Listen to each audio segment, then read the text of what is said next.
ಎಲ್ಲರಿಗೂ ನನ್ನ ಚಾನಲ್ಗೆ ಸ್ವಾಗತ. ಬಿಗ್ ಬಾಸ್ ಸೀಸನ್ 11 ಇವತ್ತಿನ ಸಂಚಿಕೆಯಲ್ಲಿ ಏನೇನಾಗ್ಬೋದು ಅಂತ ಈ ವಿಡಿಯೋದಲ್ಲಿ ತಿಳಿಸ್ಕೊಡ್ತೀನಿ.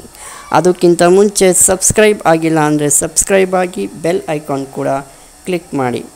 ಬಿಗ್ ಬಾಸ್ ಸೀಸನ್ 11 ಇವತ್ತಿನ ಸಂಚಿಕೆಯಲ್ಲಿ ಮೇಯ್ನ್ ಹೈಲೈಟ್ ಯಾರಪ್ಪ ಅಂದರೆ ಲಾಯರ್ ಜಗದೀಶ್ ಅವರು. ಯಾಕಪ್ಪ ಅಂದರೆ ಈಗ ಆಲ್ರೆಡಿ ಪ್ರೋಮೋನ ಬಿಟ್ಟಿದ್ದಾರೆ.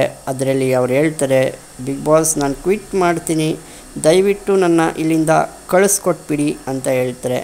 ಇದಕ್ಕೆ ಬಿಗ್ ಬಾಸ್ ಅವರು ಏನು ಆ್ಯಕ್ಷನ್ನ ತೊಗೊಳ್ತಾರೆ, ಅವರ ಮಾತಿಗೆ ಒಪ್ಪಿ ಕಳಿಸ್ಕೊಡ್ತಾರಾ ಅಥವಾ ಏನಾರ ಶಿಕ್ಷೆ ಕೊಡ್ತಾರಾ, ಅವ್ರಿಗೆ ಮಾತ್ರ ಶಿಕ್ಷೆ ಕೊಡ್ತಾರಾ ಅಥವಾ ಇಡೀ ಮನೆಗೆ ಶಿಕ್ಷೆ ಕೊಡ್ತಾರಾ, ಕಾದು ನೋಡಬೇಕು. ಇನ್ನೊಂದು ಕಡೆ ಒಂದು ಟ್ರಯಾಂಗ್ಯುಲರ್ ಲವ್ ಸ್ಟೋರಿ ಶುರುವಾಗೋ ಲಕ್ಷಣ ಎಲ್ಲ ಕಾಣ್ತಿದೆ. ಧರ್ಮ ಕೀರ್ತಿರಾಜ್ ಅವ್ರದ್ದು ಲವ್ ಸ್ಟೋರಿ ಶುರುವಾಗ್ತಿದೆ. ಬಿಗ್ ಬಾಸ್ ಸ್ಟಾರ್ಟಿಂಗಲ್ಲೇ ಲವ್ ಸ್ಟೋರಿ ಶುರುವಾಗುತ್ತೆ ಅಂತ ಅಂದ್ಕೊಂಡಿರಲಿಲ್ಲ. ಫಸ್ಟ್ ವಾರದಲ್ಲೇ ಶುರುವಾಗ್ತಾ ಇರೋದು ಖಂಡಿತ ಆಶ್ಚರ್ಯ ತಂದಿದೆ ಅಂತಲೇ ಹೇಳ್ಬೋದು. ಇದಾಗಿತ್ತು ಇವತ್ತಿನ ವಿಡಿಯೋ ಇಷ್ಟ ಆಗಿದರೆ ಲೈಕ್ ಮಾಡಿ, ಕಮೆಂಟ್ ಮಾಡಿ, ಶೇರ್ ಮಾಡಿ. Thank you.